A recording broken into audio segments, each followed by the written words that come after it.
Amincin Allah ya tabbata a gare ku masu saurare, kamar yadda muka saba kawo muku shiri akan fitattu da ma tarihin rayuwarsu. Cikin wannan sako za ku ji cewa jigo a jam'iyyar NNPP Profesa Garba Galadima ya yi kira da zababben shugaban ƙasa Bola Ahmed Tinubu da ya gaggauta kore shugaban INEC wato Muhammad Yakubu. Idan wannan ne farkon shigowar ki ko shigowar ka wannan tasha tamu na farko, dan na mana subscribing kana ku danna alamar ƙararrawar sanarwa,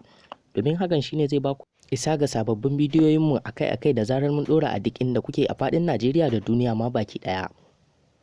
Za ku ji cewa Profesa Garba Galadima ya yi kira da zababben shugaban ƙasa Bola Ahmed Tinubu da ya gaggauta kore shugaban INEC wato Muhammad Yakubu,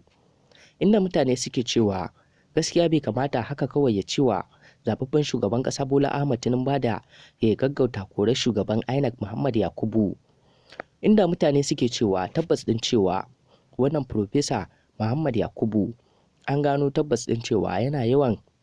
karɓar cin hanci da rashawa a ɓangaren zaɓe na 2023 da aka gabatar, kuma ya iya danne haƙƙin mutane da yadda ya san yadda ake danne maguɗi. Shi ma injiniya Rabi'u Musa Kwankwaso ya fito ya magantu akan wannan cewa a kori wannan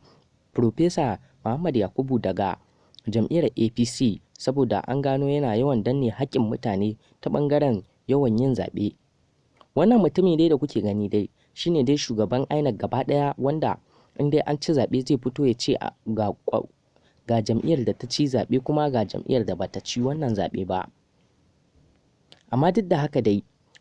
zababben shugaban ƙasa Bola Ahmed Tinubu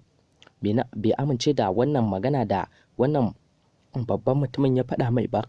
da akan cewa ya kori wannan Profesa Muhammad Yakubu daga jam'iyyar APC ɗin. Amma duk da haka dai Bola Ahmed Tinubu bai amince da wannan tayi da ya mai ba.